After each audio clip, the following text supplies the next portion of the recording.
Did you ever finish playing Final Fantasy VII and think, gee, I wish there was more of this? Well, that's great, because now that I look at the Wikipedia page for Final Fantasy VII, I realize this was a horrible intro. What I'm talking about is this thing, Advent Children. Everyone bullies Cloud, the movie.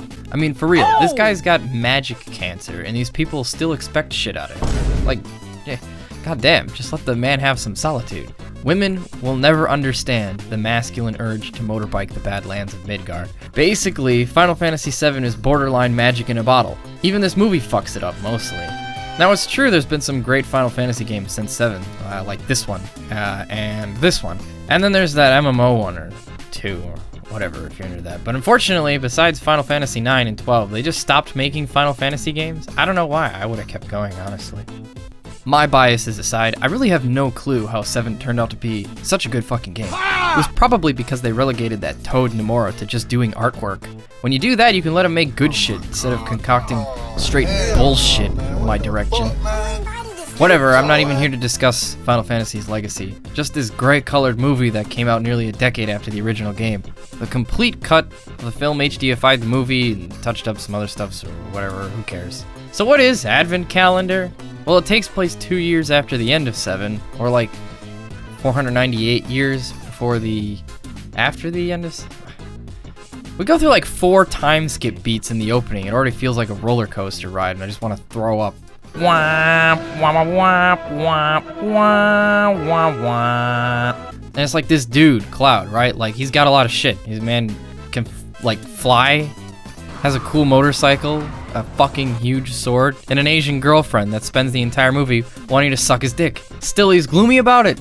But you know what? That's not fair. It's because he's got this cancer called geostigma, and it's some serious shit. This movie constantly gets flack, but honestly, fuck those people. They refuse to look at its nuances. I actually think Cloud is a really strong component of this film. He's got like a whole arc just of character.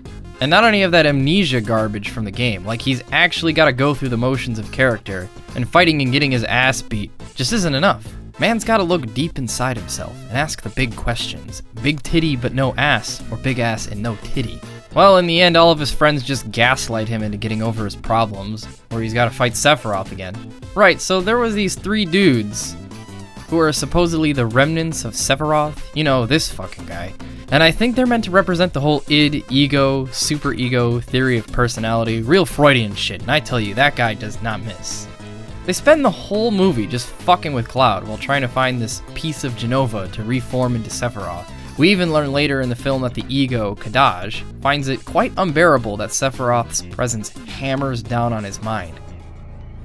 I sense him there. It's unbearable. Quite interesting to theorize what these characters could have been if they didn't just serve as anything more than action figures to break up the talking scenes. You know, I don't mind it so much. I think they tried characterizing Kadaj a bit, but instead of doing that more, they wasted screen time on this little fucking dickhead Denzel. What an actual waste of everyone's time.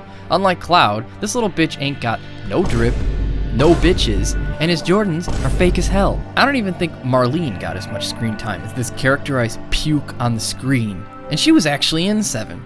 Whatever, so the main villains have 0 depth, but what about the rest of the cast? Well, that's it, really. There's no other new characters in the film besides the people I just mentioned. Everyone else was a carryover from 7, so if you didn't play that game, you're pretty fucked. You know what, fuck all these kids. We get like 3 lines of dialogue from any of the prior party members that weren't Cloud, Tifa, and Vincent. I guess that's the consequence of having so many characters in a game that can't translate easily to film. But really nobody but Cloud has any sort of arc. Tifa's the same from start to finish, same with Reno, Rude, all of them really.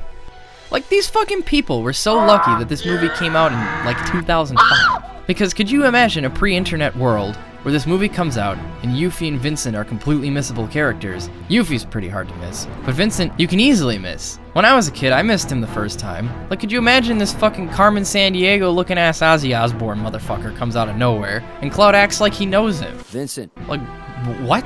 Bruh. Fortunately, by 2005, the internet was good enough for this sort of shit. Denzel even lampshades not knowing who the fuck all these people are when they show up near the film's climax. Who's that? Whatever, let's just move on, I guess. The opening intro does a pretty good job of cluing you in if you're some sort of moron who watched this film with no attachment to the source material, but it's way too fucking busy and has no structure. I'd argue it almost tells you way too much info about the game. So we skip ahead, because basically nothing happens in the entire movie, and Kadaj escorts all of these kids from Midgard to the Forgotten City in like 3 hours, by car no less, which you couldn't even do because they're separated by an ocean. Oh, whatever. So we skip ahead, and everyone just shows up at the end to fight the big boss that Kadaj summoned with green materia, I guess, because maybe he's just so strong maybe he didn't even use materia, because summon materia is red, normally. Whatever. So everyone shows up to fight it, and then Cloud delivers the coup de grace, and then instead of helping Cloud fight Sephiroth, they just decide to let him 1v1 for some fucking god-awful reason. Like, this guy cannot catch a break, and he has the worst friends ever. I don't care how many Asian women want me, alright? I'm not fighting this guy solo. And I mean, this kid named Cloud, he's just gets fucked up. I mean, he's getting fucking dominated.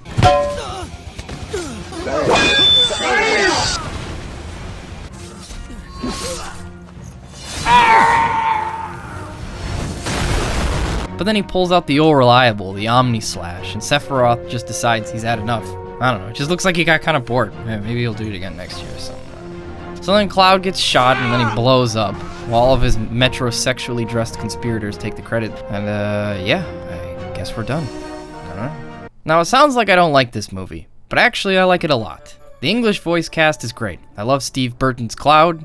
He just sounds so natural, and George Newbern's Sephiroth is basically as iconic as someone like Christopher Lee's Saruman. All the action sets are wonderful, the animation style has aged pretty well. It's a little gray, but I don't really care.